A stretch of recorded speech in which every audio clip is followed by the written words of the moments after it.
यसु मसीह का इत्मीनान, खुशी, शादमानी आप लोगों के साथ हमेशा तक रहे।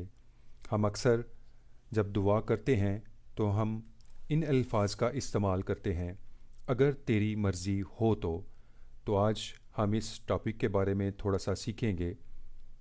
अगर तेरी मर्ज़ी हो तो क्या इन अल्फाज से ईमान की कमी ज़ाहिर होती है? जब किसी मामले में हमें वाकई मालूम हो कि खुदा की मर्ज़ी क्या है, तो दुआ और मिन्नत के साथ इन अल्फाज का इस्तेमाल मुनासिब नहीं। खुदा की मर्ज़ी क्या है, ये उसके कलाम को पढ़ने से, उसके वादों के बारे में जानने के बाद हमें पता चलता है कि खुदा की मर्ज़ी क्या है। मगर मुतअद्दिद दफ़ा हमें बिल्कुल मालूम नहीं होता कि खुदा की मर्ज़ी क्या है। ऐसे मौक़ों पर दुआ के साथ ऐसी शर्त लगा देने में कोई हर्ज नहीं। खुदावंद यस्सु ने दुआ की कि अगर हो सके तो ये प्याला मुझसे टल जाए, और साथ ही कहा कि तो भी ना जैसा मैं चाहता हूँ बल्कि जैसा तू चाहता है वैसा ही हो।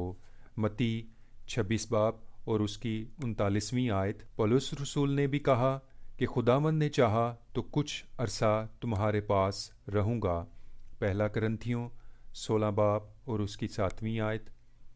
याकूब लिखता है कि तुम्हें ये कहना चाहिए कि अगर खुदावंद चाहे तो हम जिंदा भी रहेंगे और ये या वो काम भी करेंगे।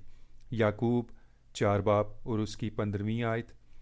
जब खुदा कोई वाज़िया वादा करे तो मसीह का हक है कि ईमान के वसीले से उसे हासिल करे।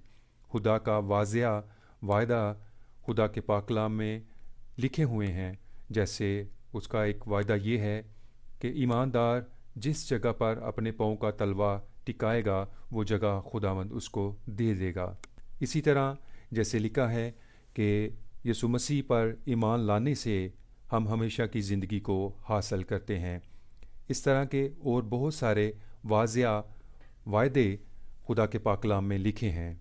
अगर खुदा कहे कि तुम्हारी फर्जंदियत की वजह से फ़लाँ बरकत तुम्हारे लिए है तो उसको चाहिए कि उसे ले ले, क्योंकि फ़ज़ल के वसीला से ये बरकत उसकी मलकियत हो चुकी है।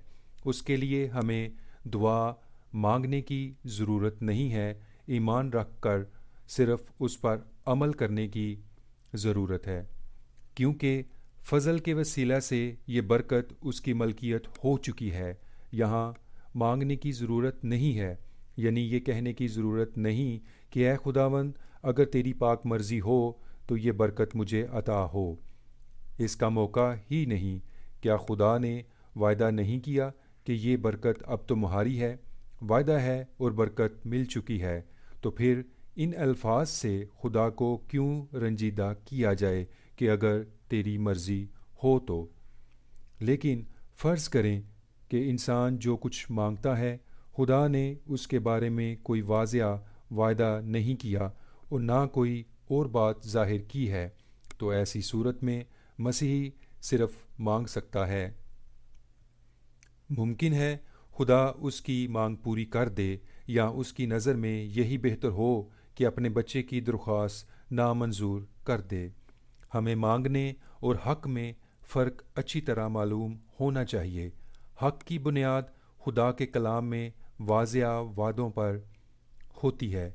मांगना से मुराद है दुआ में दरख्वास्त करना, अपने किसी प्लान के बारे में, अपनी किसी जॉब के बारे में, अपनी किसी मुसीबत के बारे में, अपने किसी रिश्तेदारों के बारे में, इज़्दवाजी ज़िंदगी के बारे में, या अपने किसी बहन भाई के बारे में किसी चीज़ के लिए दरख्वास्त रखना, उसको हम मांगना कह सकते हैं। हम हक़ जताने या इसरार करने या मजबूत ईमान रखने से खुदा को मजबूर नहीं कर सकते कि वो ज़रूर हमारी दरख्वास्त पूरी करेगा। खुदावंद आज आप लोगों को इस वीडियो के वसीला से कसरत के साथ बरकत दे। अगर आप फेसबुक पर हैं तो हमें फ़ॉलो करें, अगर आप यूट्यूब के ऊपर हैं तो ज़रूर इस चैनल को सब्सक्राइब करें, वीडियो को लाइक करें। खुदावंद आप लोगों को कसरत के साथ बरकत दे। खुदा हाफिज़।